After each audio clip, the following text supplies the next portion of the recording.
오늘 역시 이제 사실 저번 주 금요일 날 환율이 1,450원, 야간장에서는 1,460원 이상을 터치를 했거든요. 그러면서 사실 굉장히 시장이 강한 겁을 줬죠. 겁을 줬는데 역시나 사실 시장을 주도하던 우리가 알고 있는 하이닉스나 이런 시장의 주도 종목들이 먼저 반등이 나왔기 때문에 사실 코스닥이 조금 코스피 대비해서 상대적으로 조금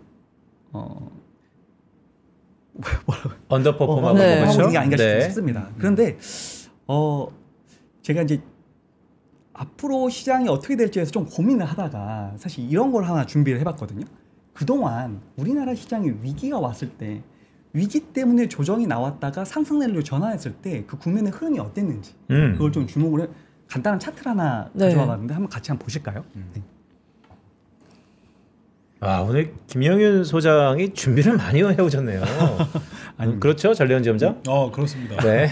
예, 뭐 IT 버블까지는 제가 보지는 않았는데 최근 20년 동안 본다면 사실 글로벌 금융 위기 첫 번째 볼 수 있죠. 위기 이후에 2008년도까지 급락이 좀 나오다가 2008년 10월부터 다시 시장이 반전이 나타내고 상승 랠리 시작합니다. 이때의 상승 일자와 기간과 상승폭을 보면 920일 동안 상승을 했고 상승폭이 137%가 나왔었거든요. 그 다음 가장 최근이죠. 팬데믹 때 시장이 조정이 나왔다가 2020년 3월부터 시장을 돌리기 시작을 했고 이 당시는 상승 기간은 485일이었고 상승폭은 126%였습니다.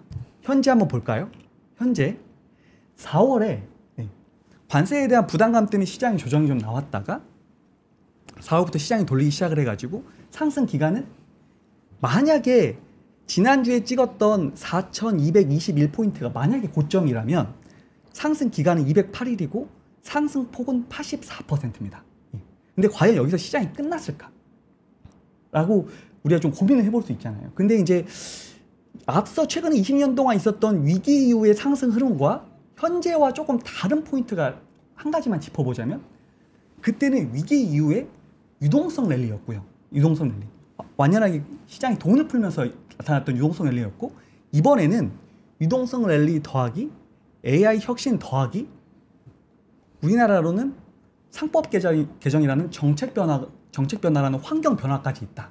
그렇기 때문에 사실 그전하고 흐름이 분명히 그전보다는 이 상승에 대한 흐름이 조금 더 강할 것이다 라는 좀 기대감이 있는 거거든요. 그래서 다르기 때문에 제가 앞서 서두 방송 때 제가 말씀드렸던 포인트가 우리나라 시장의 고점이 미국보다 뒤에 갈 가능성이 있다. 언급드린 부분 포인트가 이런 포인트입니다. 그러니까요. 네. 한국의 고점이 미국보다 더 늦게 갈 수 있다. 네. 그러니까 이번에 상승 랠리의 사이클이 꽤 길어질 수 있다. 그러니까 누적 수익률이 더 클 수 있다. 제가 다시 한번 여쭙게요. 되게 중요한 얘기인 것 같아요. 전련지원장 진짜 동의합니까? 저는 동의합니다. 그래요? 네. 간단하군요. 네, 두 분께 말씀 쭉 들어봤는데 전 시청자분들이 이걸 제일 궁금해하실 것 같아요. 두 분의 포트폴리오 전략.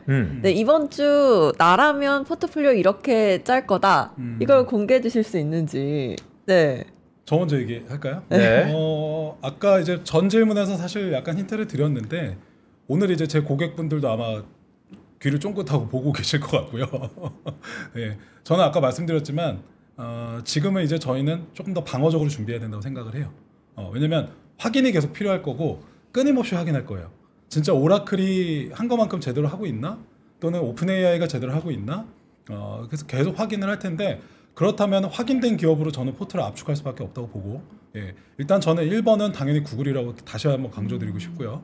그 다음에 다 알고 계시는 마이크로소프트 그리고 낙폭과대가 심한 메타 이렇게 할 것 같고 아마존과 애플은 개인적으로 지금 구간에서는 조금 아직 생각보다 많이 안 떨어져서 지금 당장은 비중을 늘리지 않고 조금 더 지켜볼 것 같고요.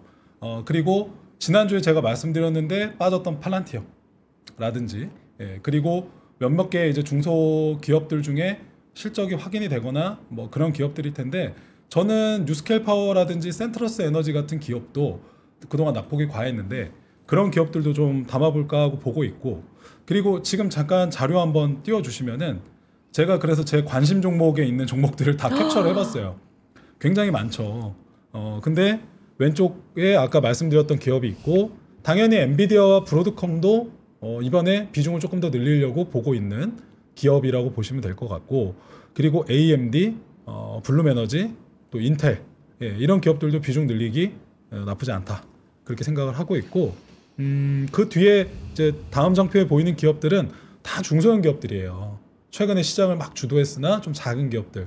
그래서 이 기업들은 이제부터는 조금씩 그냥 단기 매매 정도의 그 정도의 이제 의미라고 생각을 하고, 아까 앞서서 말씀드렸던 그런 기업들을 저는 개인적으로 이번 장에 비중 확대를 해야 된다고 하는데, 뭐 다 알고 있는 종목이네요라고 하실 수 있어도 다시 말씀드리지만 큰 기업들, 그리고 자사주 매입을 꼭 해주고 있는 기업들, 이런 기업들, 그리고 AI에서 투자를 하면서 실제 돈을 벌고 있는 기업들, 이 기업들 위주로 압축을 해놓고, 그리고 다시 말씀드립니다만 100%를 채우지 마십시오. 지금은 네. 주식 비중을 일부만 오늘 늘려보시는 거에 대해서는 좋은 의견을 드리고 싶고, 개인적으로 하나 더 첨언을 드리자면 최근에 금도 다시 많이 밀렸어요.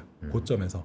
그래서 금 관련된 쪽도 조금 비중을 늘리겠다라고 생각을 하고 있는 시점입니다. 말씀 주셨으니까 시간이 뭐 많지는 않지만 일론과 함께하는 테슬라는 어떻을 것 같습니까? 테슬라를 깜빡했네요. 그러니까 테슬라가 주가 거의 최대예요 지금. 네. 테슬라의 미래는 어떻게 보세요? 제가 테슬라를 깜빡했군요. 항상 저의 1번은 사실 테슬라인데, 개인적으로 이런 것도 그냥 말씀드리면, 저의 포트폴리오에 또는 고객분들의 포트폴리오에 가장 많이 1번으로 확대하려고 생각하고 있는 게 테슬라입니다. 제 개인의 견해고요. 그러나 저는 그 생각에 틀릴지 맞을지 모르겠지만, 아까 말씀하셨던 대로 지금 저희는 다 알고 있어요. 테슬라가 진행하고 있는 피지컬 AI라든지, 그리고 자율주행, 로보택시, 그리고 지금 한참 또 화두가 되고 있는 게 ESS죠. 네. ESS와 태양광을 애초에 솔라시티라는 기업을 가지고 있었던 테슬라가 흡수합병을 하면서 그 ESS 분야의 매출 성장도 최근 실적 발표에서 굉장히 의미 있게 상승하고 있습니다.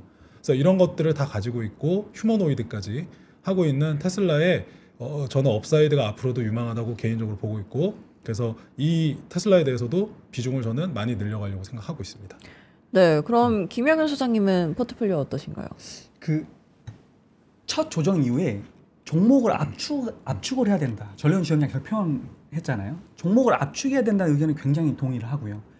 실제로 시장이 고점을 찍고 조정이 나올 때 주도주가 아니고 압축된 주도주가 아니면 실제로 조정이 한 5%만 나와도 내 종목은 한 30% 빠져 있을 수 있거든요. 실질적으로 빠져나오기 쉽지 않습니다. 지금부터는 압축해서 정말 숫자가 실적으로 뒷받침이 될 만한 기업들을 압축해서 가져가야 된다, 저는 생각이 들고요. 장편 하나 준비했습니다. 제가 생각하는 국내 주식 내년까지 쭉 가져가도 될 만한 국내 주식 5대장 종목 픽을 해봤는데요. 피트는 슈퍼 의뢰에 주목하자라는 표현을 썼습니다. 여기 나와 있는 5개 종목 중에 화면 잠깐 보시면서요. 네. SK 하이닉스, 두산 에너빌리티, 삼성 SDI까지는 제가 얘기하는 슈퍼 의뢰 부합되는 종목이고요. 번외 올해 시장을 주도했던 대장주 중에 알테오젠과 하이브를 꼽았는데 저번 주에 저는 이렇게 대응을 했거든요. 저번 주에 에이펙 회상이 있었죠. 특히 이제 엔터 같은 경우는 에이펙 회상 시진핑에 대한 내한에 대한 기대감이 굉장히 높았습니다. 그렇기 때문에 세론으로 혹시 엔터가 조정이 나오지 않을까 싶어서 사실 올해 내내 들고 있었던 엔터를 저번 주 주초에 좀 정리를 했었거든요. 근데 사실 그거에 대한 기대감이 끊어졌다가 아니라 혹시나 조정이 강하게 나오면 대응해야 될 현금이 필요할 거라 생각해서 엔터 섹터를 전체 밀었었어요. 저 같은 경우는. 근데 운이 좋게 어쨌건 엔터 섹터도 강하게 조정이 좀 나온 상황이고, 지금부터는 뭐 엔터 섹터도 다시 한번 타이밍을 보면서 대응을 하겠지만, 어쨌든 말씀드렸던 압축해서 대응해야 될 종목에 대해서, 그러니까 슈퍼을, SK 하이닉스, 두산 에너빌리티, 삼성 SDI, 그리고 번외 알테오젠과 하이브까지 우리 올해 상반기 우리나라 시장을 주도해왔던 이 5종목에 대해서 내년까지도 한번 계속 주목을 해보자.